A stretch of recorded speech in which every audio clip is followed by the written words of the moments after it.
We are live.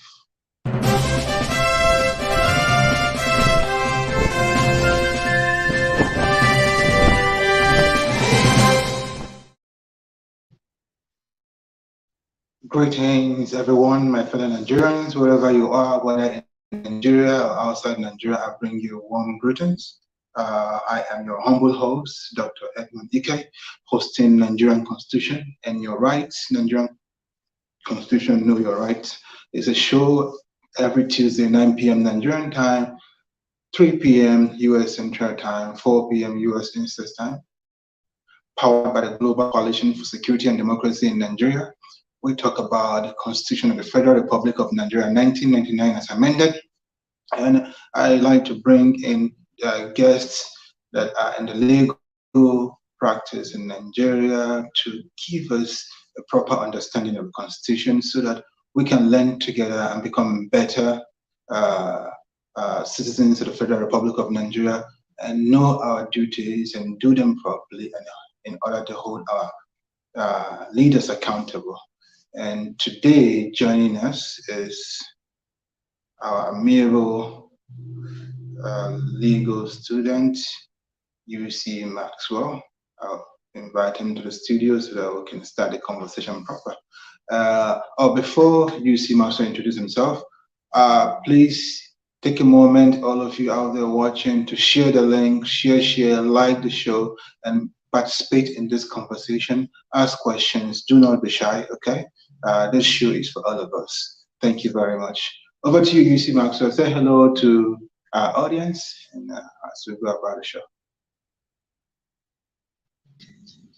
Okay, good evening and welcome to the show. My name is UC Maxwell. It's a pleasure to be here once again to discuss on the issues. Thank you for having me.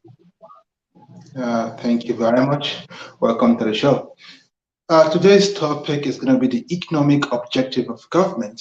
If you're here last week, we talked about the political objectives of government. So today we're talking about the economic objective of government, focus on Section 16 of the Constitution of the Federal Republic of Nigeria, 1999, as amended. All right. So, UC Maxwell, please give us a quick summary of what is the economic objective of government of the Federal Republic of Nigeria.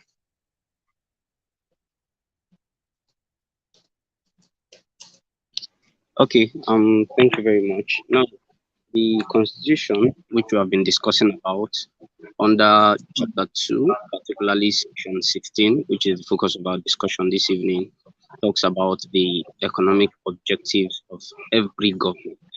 Now, it provides, extensively the areas that a government must look at when it wants to make up its economic policies, when it wants to take up economic actions within the country.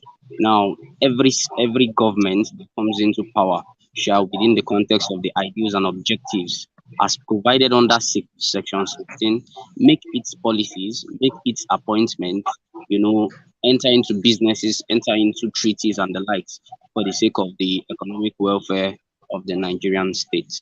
So that is basically what Section 16 provides. And as we go into the discussion, we'll look extensively at the provisions and what they really discuss. Thank you. Thank you very much for that wonderful summary, UC Maxwell. Where did he go? I think we lost UC Maxwell.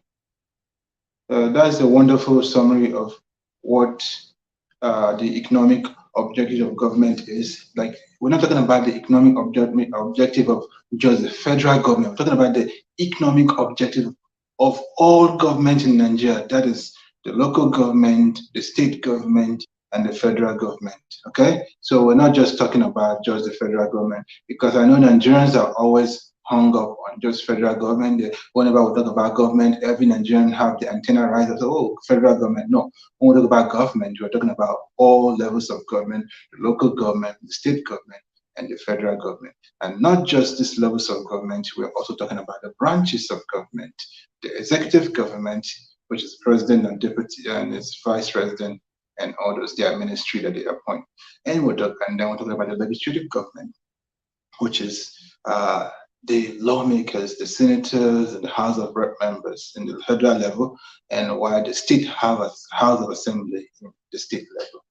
Then when we talk about judicial branch of government, we're talking about the courts, all the courts in the land, the Supreme Court, the Court of Appeal, the Federal High Court, State High Court, Sharia Court, Customary Court, and so on and so forth, or the Magistrate Court, and all those other smaller court in the land.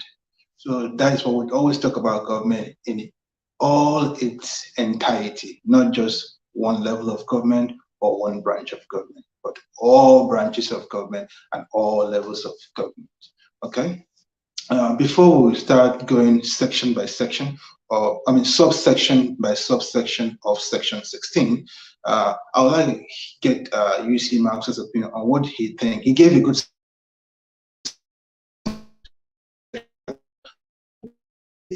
the government of the day of Nigeria throughout the years. Do you think that they have done a good job in executing the economic of government? What do you think, UC Maxwell? Do you think the current government of Nigeria and other previous governments have done a good job in executing the economic objective of government? What do you think, UC Maxwell?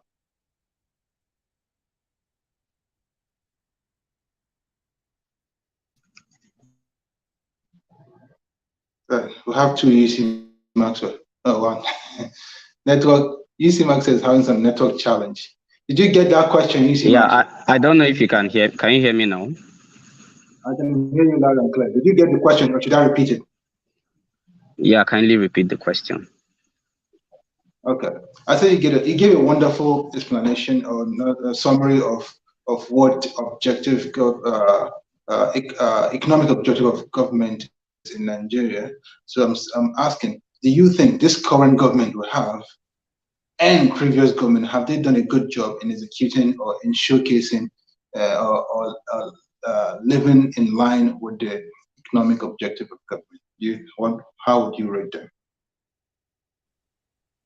Now, very particular, section 16, subsection 1 talks about generally about the harnessing of resources in Nigeria, the promotion of national prosperity, and the promotion of efficient, dynamic, and self-reliant economy. So these are indices for which policies of government must be made. It also went ahead to provide that in the control of national economy, it must be to secure maximum for welfare, freedom, happiness of every citizen on the basis of social justice and equality of status and opportunity. Now, has this government poorly on this basis? I would say that the Buhari and APC-led administration have done poorly. Not only this administration, even previous governments. Why do I say so? Now, it says that the Nigerian government or whoever is in power, whether be it at the state level or at the federal level, must harness economy, must be able to look at every ways of diversifying economy. The Buhari-led federal government have closed its eyes or shut its eyes to other areas for which the economic activities in Nigeria can grow. How can economic activities grow? We talk about the power sector, which helps small and medium scale enterprise. These governments have totally neglected now the small and medium scale enterprises. There are no proper access to loans, student loans, medium and small scale enterprise loans for which people can build in businesses to affect the economy. Now, the economy can only be affected by the federal government. It must diversify its economy. Now, oil is the mainstay of our economy, generating a huge percentage of our revenues in Nigeria. The Buhari government have failed to even dredge seaports around states in Nigeria, which will see to proper importation and exportation of produces within Nigeria. It has also neglected agriculture. We cannot talk about economy without also looking at the security level of the nation. If security is curbed, you will see that the economy will grow because we would have people who would go back to farms and affect the economy, promote national prosperity, promote efficiency, dynamism, self-reliance economy. Are we self-reliant? We have a government that is actually borrowing monies to even service its projects in Nigeria. So I would say that on a lot of areas that the Buhari government have failed, we also heard that they said that as much as how many million barrels of our crudes are stolen daily. We are talking about the mainstay of our economy. So these are affecting Nigeria as a nation. Our states also, not only the federal government, our states really making sure that they affect the Nigerian economy, and in doing so, opportunities. Are there equal opportunities to the rich and the poor? Do you make policies that would affect the richest man who owns a particular industry and also affect other people who are poor?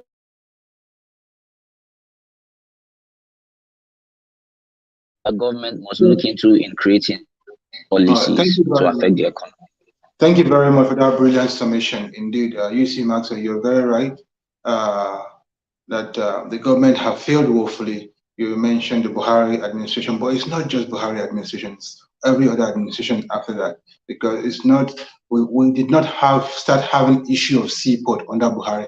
We have had the same problem with seaport under Goodluck Jonathan, under Yaradua, under Olusegun Obasanjo, and military head of state before that.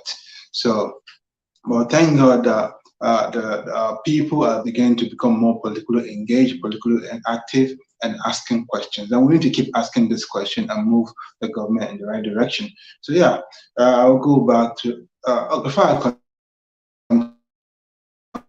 So please, if you're out there listening, bring your comments, ask questions, share the link so that more people can participate in this conversation. This program is for all Nigerians and who lovers of our country and who want our country to move forward progressively. So please join the conversation, ask questions, and participate in the comment section.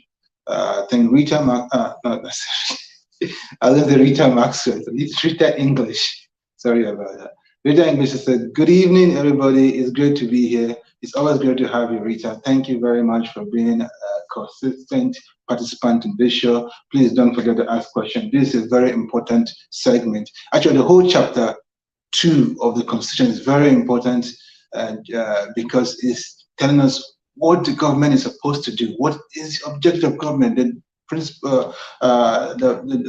directive principles of policy of government. So this is what we need to know, so that this is what the government is supposed to be doing. And if they are not doing it, that is why that will help inform us to tell, okay, the government is not doing this that is supposed to do, that has been enshrined in the Constitution. Then we need to vote them out, and because that is the only option we have. We cannot sue them, because this chapter, the whole chapter 2 is non-justiciable. So we cannot sue the government for not providing these things. But however, we can ensure to vote them out, or we can ensure to make sure we don't vote them back into power. So that's why we want to pay attention and know what is required of government, and watch them and see if they do it or not, and then take the necessary action going forward. So UC Maxwell give a brilliant summation about subsection 1A. So subsection 1B says control of national economy in such a manner as to secure maximum welfare, freedom, happiness of every citizen on the basis of social justice and equality. Okay, I think you mentioned that as well. C says without prejudice to its right to operate or participate in areas of economy other than the major sectors of economy, manage and operate the major sectors of economy. Good. So what are the major sectors of the economy that the Constitution is referring to, that the government is supposed to manage, so that the citizen can manage other sectors of the economy, so that people can understand so that the audience can understand, okay, this is a sector that the government is, and this is a sector that every other citizen is supposed to manage. Okay, now, like I was talking about sectors of the Nigerian economy, there are different sectors. We have the agricultural sector, we have the oil sector when you talk about mining, steel, and the likes, and that's why there's a ministry for same. We also have the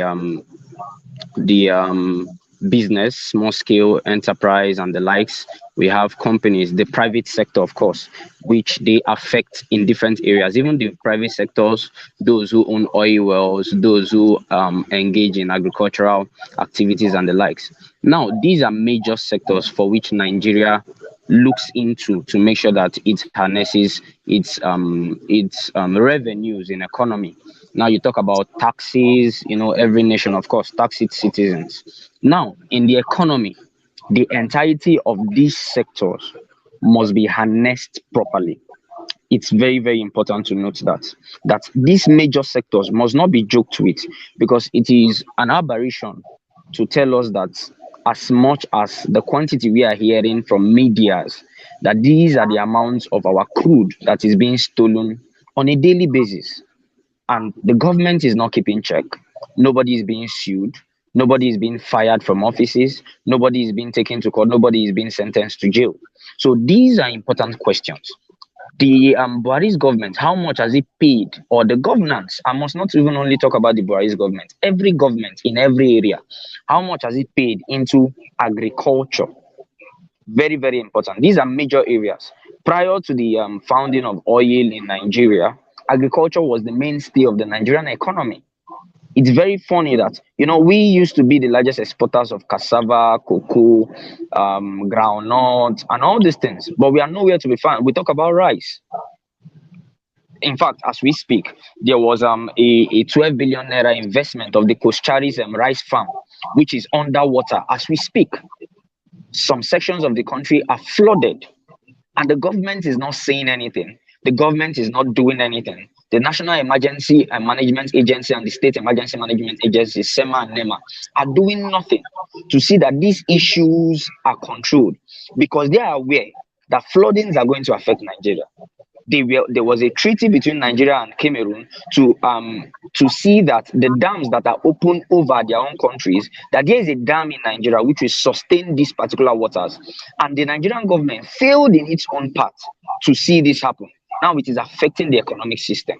How much does the governance pay attention to these major areas? And that is what the constitution is talking about here, that these areas must be looked into without prejudice. You must not look at one over the other. These areas affect our economy, and it's high time that we begin to pay attention to it, to make sure that we revive from the point we are. Because for every $100 that Nigeria makes, we spend as much as $120. So we are getting more extra $20 to see that we foot our bills. And this $20 we are talking about comes from borrowing. So it's an appalling situation in the Nigerian government presently. Yes, thank you very much for that wonderful, brilliant summary on subsection, the other subsections of subsection. Thank you for that brilliant summation. Yeah, people, UC Marshall mentioned about the alarming amount of theft that's going on with our crude oil.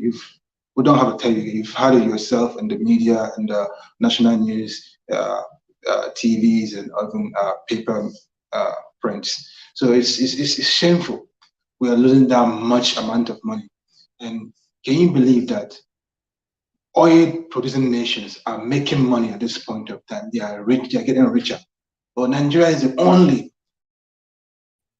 producing country that is losing so much money and becoming poorer and poorer. So that is very appalling. Dr. Edmond, also, yes. Let me say this real quick. Now, Nigeria is a member state of OPEC, Organization of Petroleum Exporting Countries, OPEC as an organization.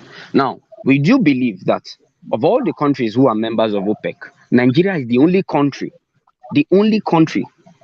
that imports 90% of its usage of crude oil or crude oil byproducts. So that is to say, we are a crude oil producing nation, but we still import as much as 90% of our uses of crude oil. So it is very funny. We have refineries that have been left dormant in the country. How much is the Dangote refinery? It was budgeted to be around, I think, 11 billion or 13 billion dollars when it was produced. How much is our budget? If we can commit some percentages for 5 years in our budget. In fact, we already have 4 refineries. So why not commit some funds, rebuild them, and do them? So you see that these are just clear ineptitude of governance, and they do not pay attention to these particular provisions of the constitution, and just sheer wickedness to the Nigerian people. Thank you very much. That's why last week, Rita English said that the Nigerian leaders don't even know what is contained in the constitution. They don't even know what is required of them. And there's truth in that. You are right, UC Maxwell. We are the only OPEC member nation that imports alarming percentage of our crude and other refined products from abroad, because we don't have functional refineries. And it may surprise you. You say they need to budget a huge amount in the budget to make sure to build refinery or repair it. They do budget. There is amount given to repair our current refineries. But where is that money? What is it being used for? Why is it not being used to repair the refinery? That is the kind of question we ignore to ask. They are allocating certain fund to that refinery. So it's like they are giving money to repair the refinery, but it's not being used to repair the refinery. So, and they will come. What was the Mele guy, the guy that's in charge of I know the director of the NMPC. He will always say that, oh, those refineries, they have produced certain amount of refined oil, but the small amount that they produce is so negligible compared to the money that we put into it. So what kind of country is this? Like, it makes you crazy when you think about these things. Money is put into those non-functional refineries, and they produce minuscule amount of refined products. But we've pumped in a lot of money into it. So it's not like they're not pumping money into it. They're pumping money into it. Just the money is going to the pocket of some individuals. That is the problem we have here. So, and guess what? You mentioned about the 11 to 13 billion of Dangote refinery. I don't know the actual amount, the cost of the refinery, but I know that the Nigerian government invested into that refinery. Can you believe that? They invested, instead of building their own refinery, they're investing into an individual's refinery. And that is like promoting monopoly, because now it's going to be an individual that have the only functional refinery in the country that's monopolizing that business, just like Dangote have monopolized cement, flour, and all those things. And that is they're creating a policy of prejudice, a policy that does not create fairness. And about Section 16 is talking about creating an economy that promotes fairness without prejudice. But the government is doing the opposite of what the Constitution spells out, which is very sad. But let's move on. Subsection 2 says the state shall direct its policy towards ensuring Section A, promotion of a planned and balanced economic development. And as I mentioned, there's prejudice. When there's prejudice, there is no balance. So that is one. The material resources of the nation are harnessed and distributed as best as possible to serve the common common good. All right.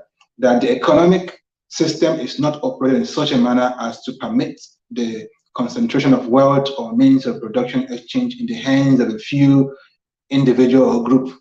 That is what I just mentioned. How they have allowed Dangote to own soon, be the individual. It's an individual that own the only functional refinery in the country. That is against the provision of Section 16, Subsection 2C. But I would like to hear your opinion about on that, UC Maxwell. What do you have to say?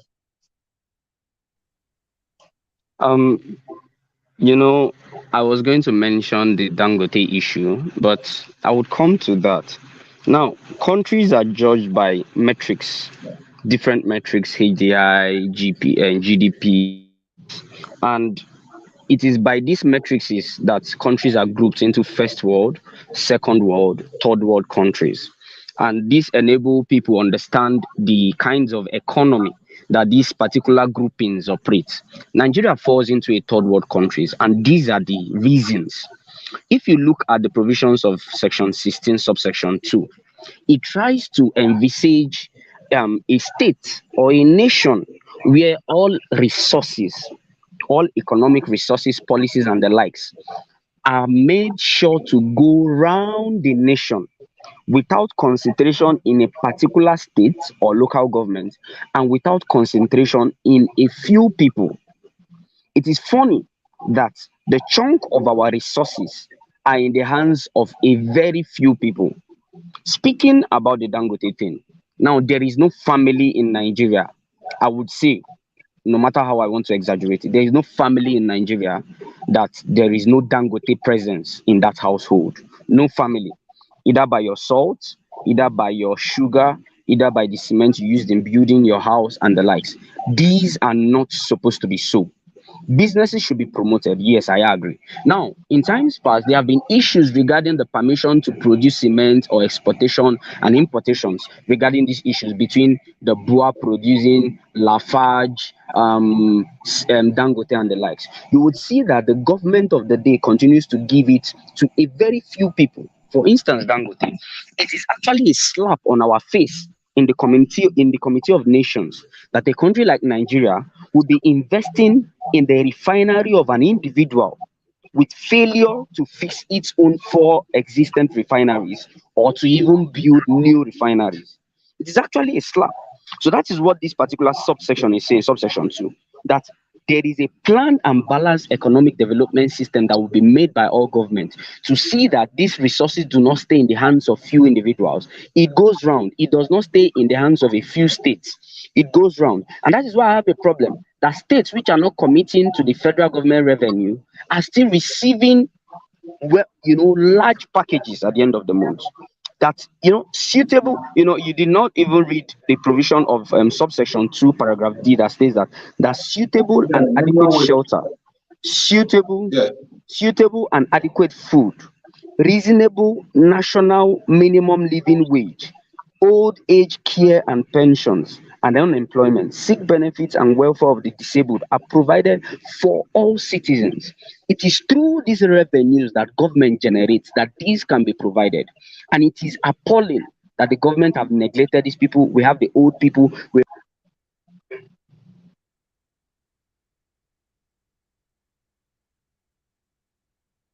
You see, I think having connection issue. Connection issue. Can you hear me? Can you hear me? I can hear you now. You froze for a moment. You were talking about the appalling situation of non-provision of shelter, adequate food, and neglect of our poor and our old people. Yeah.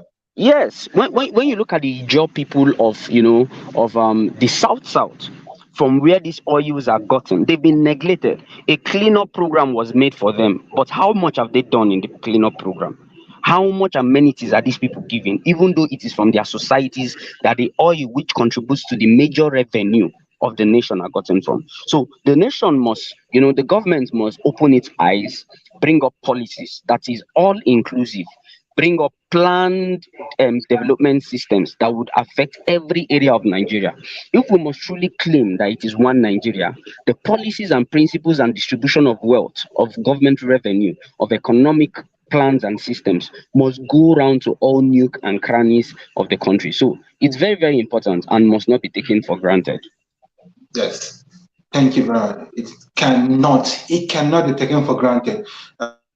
But you say the government need to open their eyes. The thing is that the government is not interested in opening their eyes in that. They're not interested. This current government and the past government, they have not been interested. That's why it's not that they don't know what to do. It's not that they don't have brilliant people in their team that can do this, that can encourage or advise them to do all those things and improve. But they're not interested. That's the problem. So that the responsibility is on us now. The onus is on us. The elect people that will be interested to do this thing that we want. So that is what I'm going to say. I'll put that in my closing remark later. Well, let me take a quick comments. I think Rita dropped a long comment. So let's read that and then we'll take a break and continue the conversation. Rita says, people with empty brains to rule over the vast majority of those whose brains are functional. I think there was a comment before that. Let me read the one before. Okay, that's one. This one right here. Same from that. Okay. When they say know your right, no be by cause. Now true. Nigeria is about the most blessed in the world with over 400 natural mineral resources, but we keep draining resources by ourselves by electing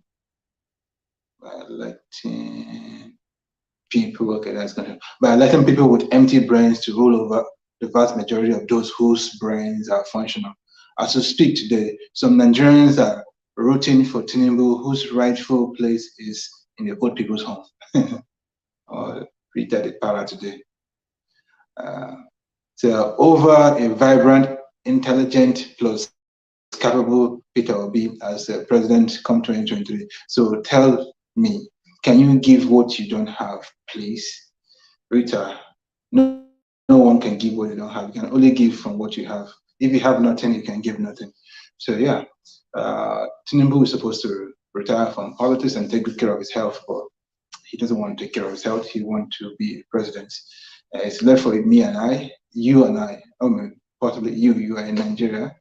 I can't vote and I have no plans of being in Nigeria during the voting period. So people in Nigeria can vote. Please make sure to vote the right candidate, not a candidate that will be a liability to the country. Like Buhari is a liability to the country. He used a lot of our resources to treat himself and leaving people impoverished. And if we put Tinubu into office, the same thing, he used our commonwealth to treat himself. Instead of all the wealth he have looted from Lagos to treat himself, he's using our commonwealth or the treasury in the federal government. And we cannot allow that. You should not allow that. We need that money to put those 13 million children out of school into schools and our dilapidated hospitals to be refurbished and bring more doctors. Even Nigerians that are abroad, doctors in abroad can come home and practice if they are well paid, if there's a good functioning society. So those are what we should push for, okay? I think that is a comment we have for now. And the break is, we're talking about this 2023 presidential election that's coming. So we'll have an online poll for this to choose your preferred candidate. We have 18 candidates, you can see them there. Yeah. RPM, AAC, SDP, AAC, APC, PDP, LP, Peter Obi, and NNPP, Rabi Kwankwaso, and Peter Omadi of ABGA, and so on and so forth. That's 18 of them out there. So come and vote for a candidate on this Sunday, 23rd October. It's going to run from 2 p.m. to 6 p.m. Nigeria time. Just 4 hours. You have 4-hour window to come and vote your preferred candidate, and whoever candidate wins is who the Global Coalition for Security and Democracy in Nigeria will support and promote. Okay, and come. So make sure your candidate win, because if your candidate win, GCSDN promoting them also increases or improve your chances of your candidate winning the actual election. Okay, so that's why it's important for you to come and vote for your candidate. And to do so, you go to www.gcsdn.org, www.gcsdn.org. That's org. And voting, create an account with your email and then use that to vote. And the software can only allow you to vote once. So only one vote, one man, one vote for one woman. That's it. One vote only one vote. So vote one and then wait for the result to see if your candidate wins. And I hope my candidate wins. So I don't know about you. All right, that is that. Back to the discussion. So UC Maxwell helped me to read the 16 subsection 2D. So moving on to subsection 3. So a body shall be set up by an act of the National Assembly which shall have power to review from time to time the ownership and control of business enterprise operated in Nigeria and make recommendation to the president on the same, and to administer law for the regulation of ownership and control of such enterprises. Okay, so that is subsection 3 and the little parts under it. So a body must be set up. I think we got that covered. I think a body has been set up, and that is CAC, the Corporate Affairs Commission. That is what help register business nationally. I don't think that is an effective way of registering business, but that is what the government have adopted, CAC. I believe all states should have its own registering body, because all states are not the same. We don't have to all go to Abuja to register a business. I've registered a couple of businesses in Nigeria, and it's a hassle because I don't have to go through the state the business is located. I have to go through Abuja. My lawyer have to go to Abuja to register and all that. It's a hassle, and it makes it more. I believe it makes it more expensive. If you focus the business registration state by state, and you can approach your state and do it in your state, it's going to be cheaper because you're cutting costs of maybe travel, the lawyer traveling to Abuja for certain things or communicating with Abuja for certain things. They can do it. They can even go to the office in their state where they are located and do it. So that's more effective. But I want to hear your opinion on that, UC Maxwell.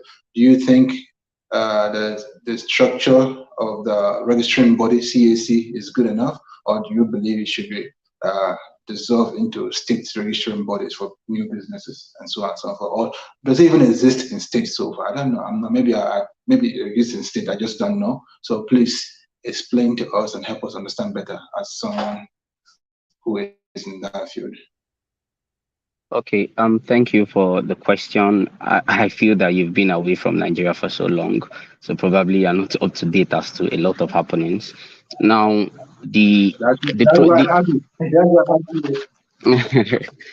so the provision of section 16, subsection 3 is actually fulfilled because we talk about the Company and Allied Matters Act.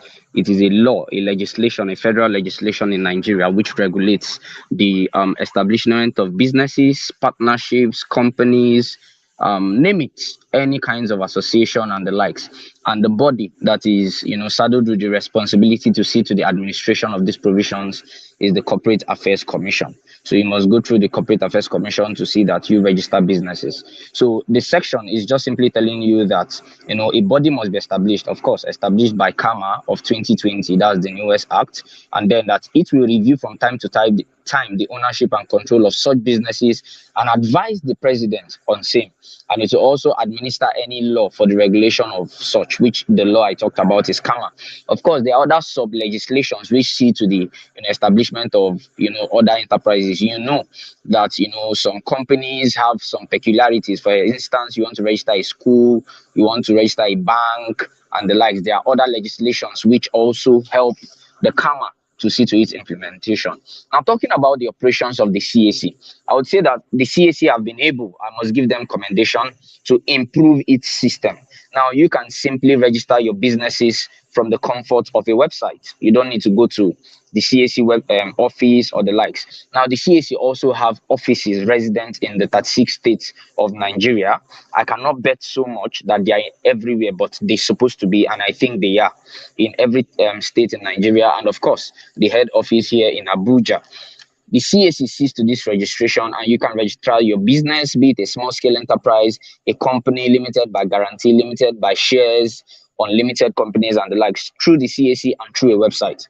But please, I advise that you engage the services of a lawyer to assist you do that so that you can have a proper registration of your businesses. So these have been adhered to for a long time. It's just that the CAC needs to also build up more mechanisms to see that businesses are registered. It also checkmates other businesses. I feel that the CAC is supposed to look into the affairs of a lot of business, and it is there in the CAMA, in the Companies Allied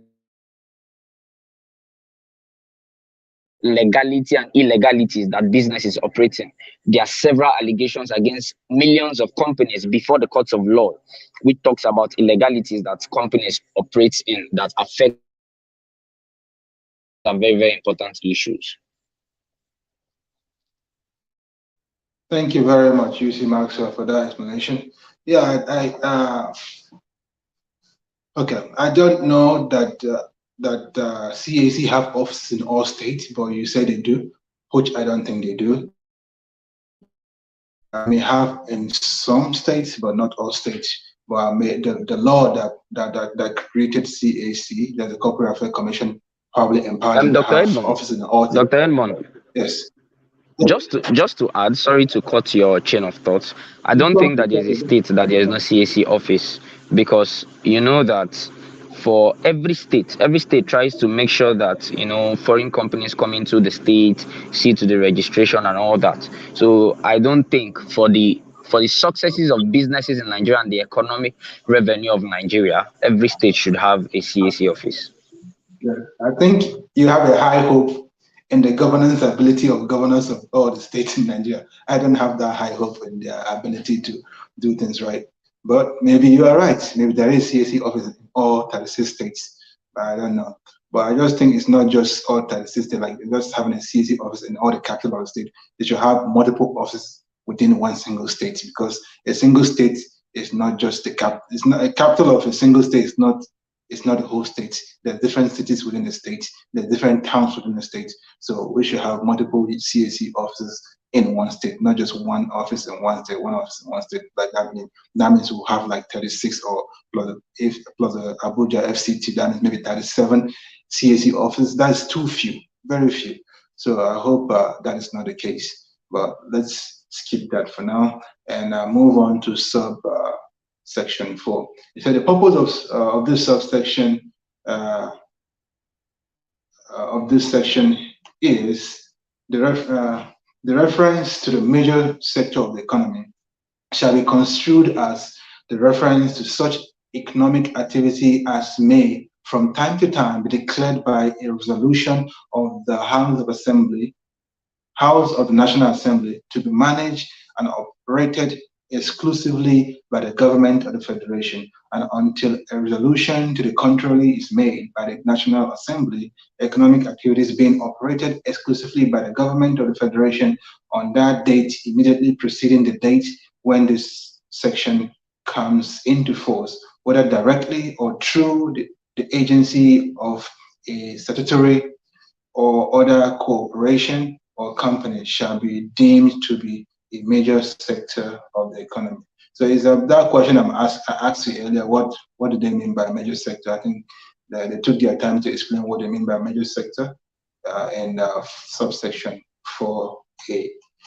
B says economic activities include activities directly concerned with the production, distribution, and exchange of wealth or goods and services, and participate include rendering of services and supplying of goods. This session for economic activities. But do you want to break it down to an ordinary Nigerian, a layman? What really is this subsection talking about?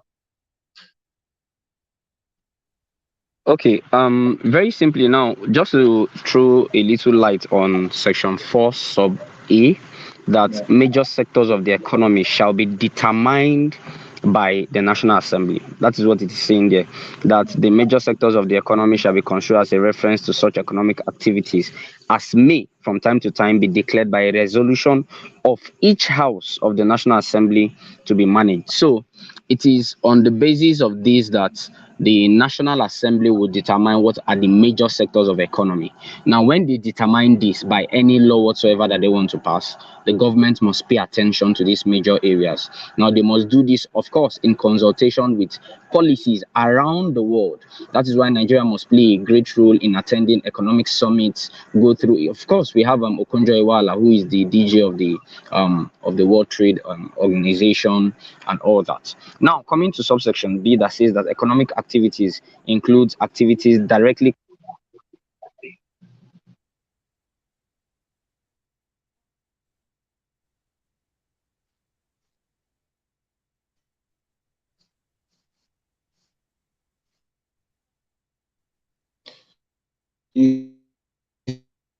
problem. Having a connection problem. Can you hear me? Are you back? Can you hear me? Yes, I can hear you now. Yes, welcome back. Okay, thank you. Just recently, I would like to pay attention to the area that talks about the exchange and distribution of weather, services, goods. Now, just recently, a presidential candidate of the All Progressive Congress, the person of Bola Ahmed Tinubu, was asked a question about climate change. And it's funny that all he had to say about climate change was about church rats eating a poisoned Holy Communion. It is laughable. As much as it is laughable, it is something for us to reflect upon, that a person who wants to take the reins of power and lead the most populous black nation in Nigeria could say these laughable statements to the public. Climate change is a very serious issue in the world at the moment, especially concerning Nigeria, which engages in crude oil, which engages in the burning of crude products, burning of fossil fuels and the likes. So these are areas Nigeria needs to look into renewable energy. The sun that hits in Sokoto, in Maiduguri, in Kano State is enough to generate solar power to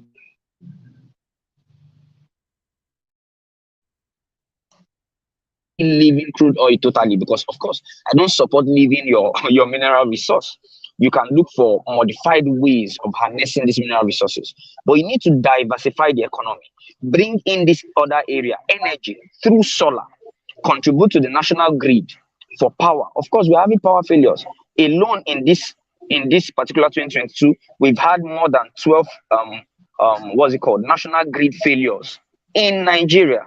So these are the things that the constitution is talking about. That economic activities include all these things, whether services, distribution and management of these goods and services, importation and exportation. All these include economic activities, and the federal government must pay attention to it to see that it is well included, so that we can build our revenue and affect life through infrastructure, social amenities, and other things which are very, very important to the individuals and citizens of Nigeria.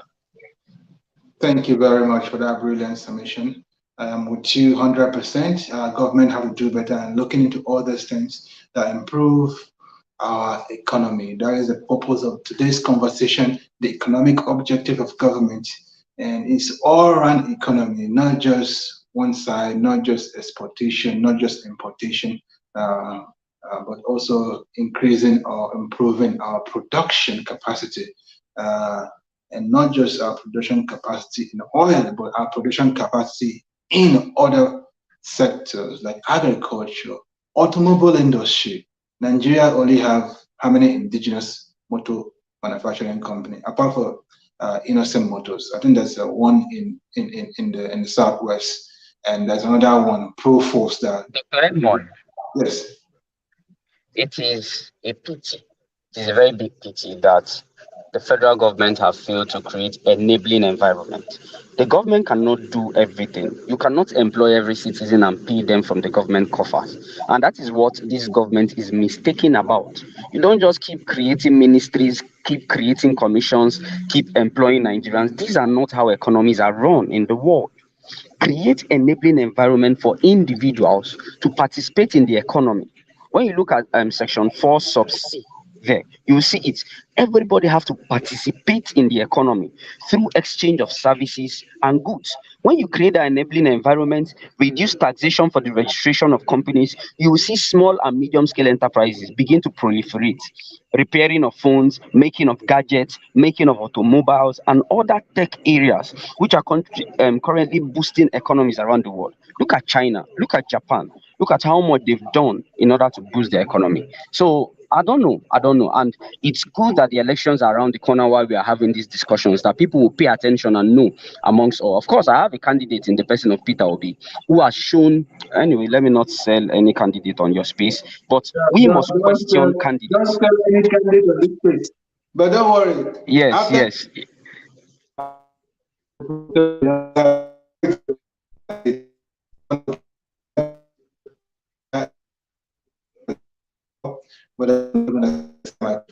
So that's that. So let's use this opportunity and give you the floor to give 1 minute closing remark.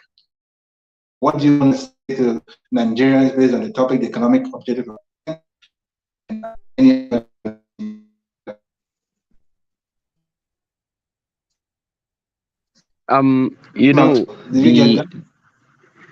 Yes, I get you. You asked for just my 1 minute closing remarks. So I would just say to all Nigerians who are listening that as a citizen, you owe it a point of duty to checkmate the activities of governance in your country. The fact that Chapter 2 of the 1999 Constitution is non-justiciable does not negate any reasoning for citizens not to hold their electorates, or to hold the people they elect into power responsible. How do you hold them responsible? Question their actions, question their policies. When they want to make policies, show yourself present, protest against it. You have the constitutional right to engage in protest. When there are policies that do not align with the spirit and nature of the citizens, go against it. When it comes to voting, put the right people there. And when you put people, if they are not doing what they need to do, call them back, return them back to their homes, let them go and take care of themselves, and put new people to take up the reins of power and do the needful, so that we can have ourselves sitting at the Committee of Nations, leave the seat of third world nation and return to the seat of the first world nation, because India did it, China did it. We can also do it because we have the resources available. We only need a good leadership system in Nigeria. Thank you very much for the opportunity to be here to address the people. Thank you. Thank you, UC Max. So you always show up and you do an amazing job whenever you show up. And I'm looking forward to continue the conversation with you throughout Chapter 2 of the Constitution of the Federal Republic of Nigeria, 1999 as amended. Next week, Tuesday, we'll continue with Section 17. So Section 17 will be social objective of government. So no, that deals with us directly, deals with the citizens. That's the government taking care of you. So come ready to know how does the government support, what is the government supposed to do to take care of you, your social welfare, social responsibility of government, or social objective of government. So please come ready, invite your brothers and sisters, invite your friends and neighbors so that we can have a full house. And whenever you come, please participate in this forum, ask questions. There's a comment section. Use that comment section and ask questions. There's a reason why there is a comment section. Let's make the best use of it. Thank you once again, UC Maxwell. And this is where I leave you all until next Tuesday, 9 p.m. Nigerian time, 3 p.m. US Central Time, 4 p.m. US Eastern Time. Bye-bye. Have a good one.